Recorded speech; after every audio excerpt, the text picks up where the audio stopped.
Hey folks, this is Kelani. We're finally 3 weeks into Battle for Azeroth and you all know what that means.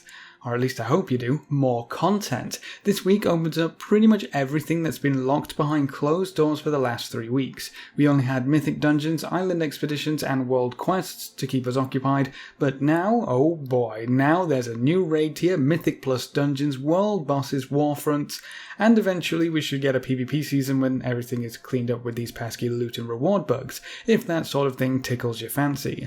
With all of this new content comes a whole lot more ways to acquire gear, but more importantly, the item level of the gear we can now obtain is significantly higher than what we've been locked to since Battle for Azeroth launched. Until now, we've only had reliable sources of 340 gear with a Titan forging cap of 355. Well, throw all that out of the window, we're going to look at how you can start your adventure towards item level 385 and beyond. So strap yourselves in because there's a lot to cover.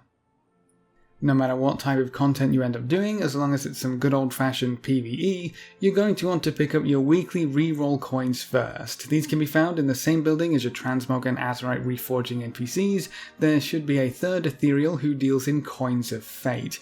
For the Horde, that's down at the port of Zandalar, like everything else apparently, and for the Alliance I believe the appropriate building is very close to your portals. There's a few key differences between coins in Legion and coins in BFA. The first is that you can only get 2 per week, and you can only hold a maximum of 5. Hopefully that means they have a little bit of a better chance to actually reward something, but either way you're not going to be stocking up quite as much as you could during Legion. The second large change is the price.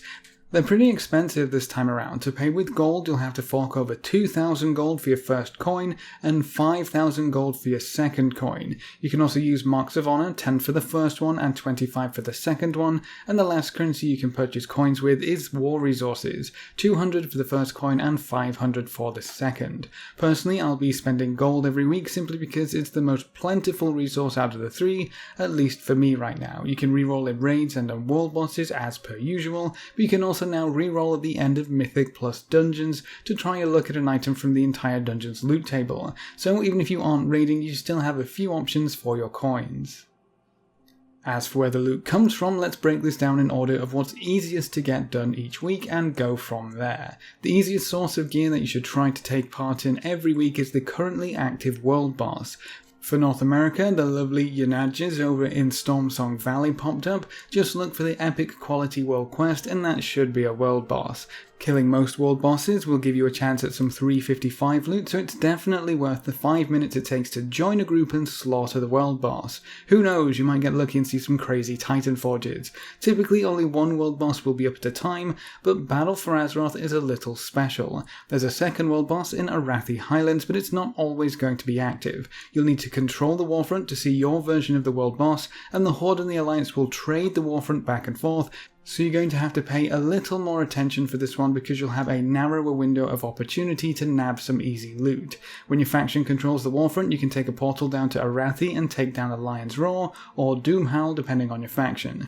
These world bosses offer up even better loot, clocking in at 370 item level. That's going to be huge if you can get your hands on something, so keep your fingers crossed.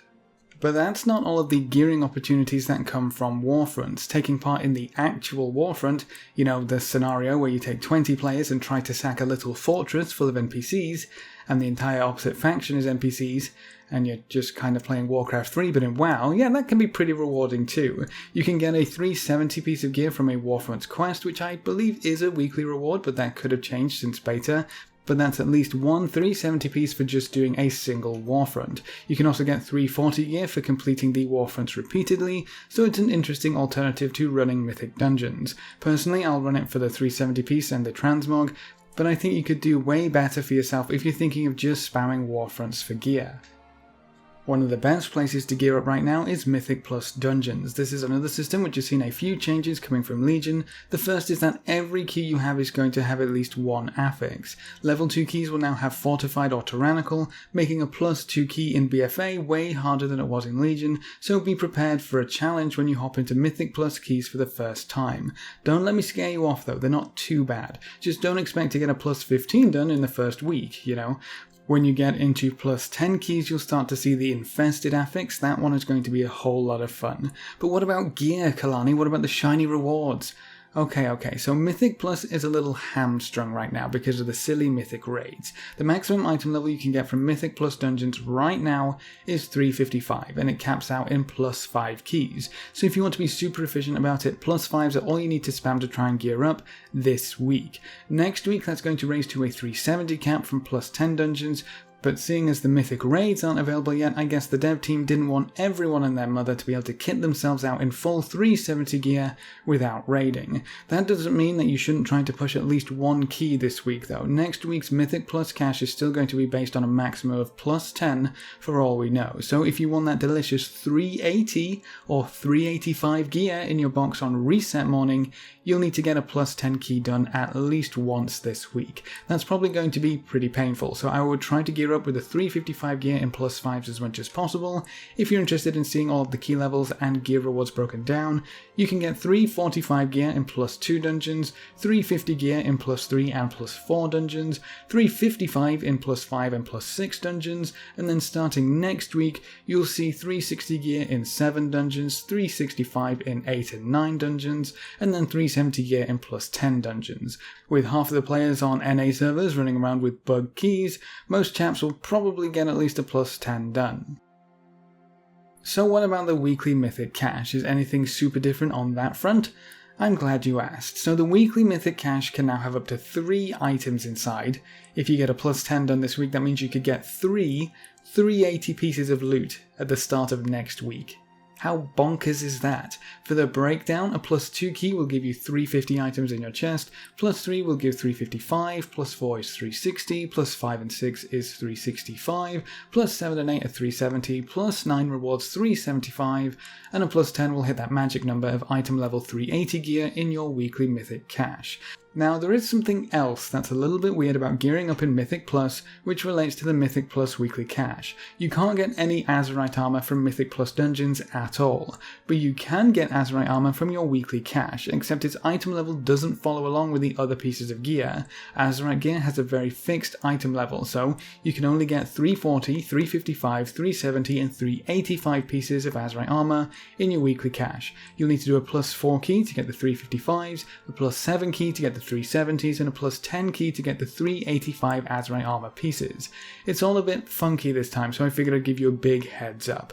If you want to see your item level soar above all others, you need to make sure you're getting at least one +10 key done every week. And then we have the major loot pinata that is raiding. Normal and heroic Uldir have finally been released, which means you can delve deep into the forgotten Titan facility to try and clean up a few of the old god messes. Normal Uldir raid bosses drop 355 loot and heroic raid bosses drop 370 loot. If you're in a raiding guild, you're probably going to hit both of these difficulties in the first week to try and gear up as much as you can for the mythic raids.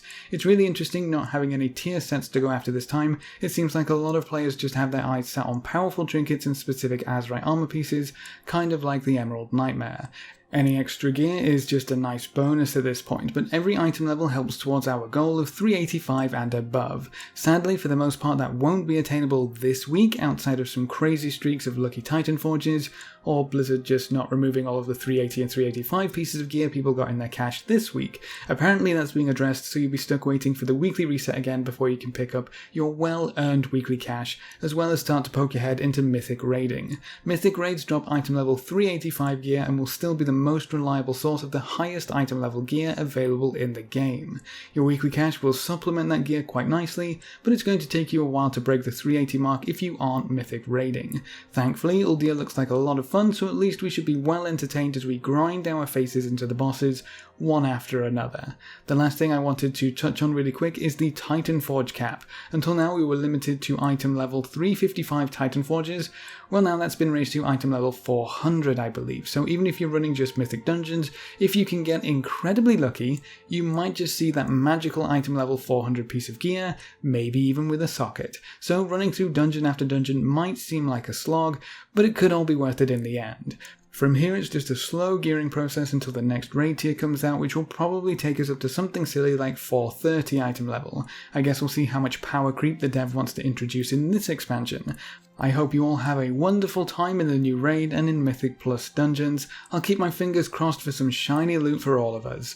And that's how you can work your way to a massive item level of 385 and beyond. Which forms of content are you most excited about right now? Mythic Plus, raids, or maybe even the Warfronts? Leave all your thoughts in the comments section below. A big thank you to all of our supporters over on Patreon. You can see their names floating by on screen. If you want to join these lovely guys and gals, you can find a link in the description below. Remember to leave a like just below the video before you leave, and if you want to see more, make sure to subscribe. But apart from that, thanks for watching folks, good luck and have fun, and as always I will see you next time.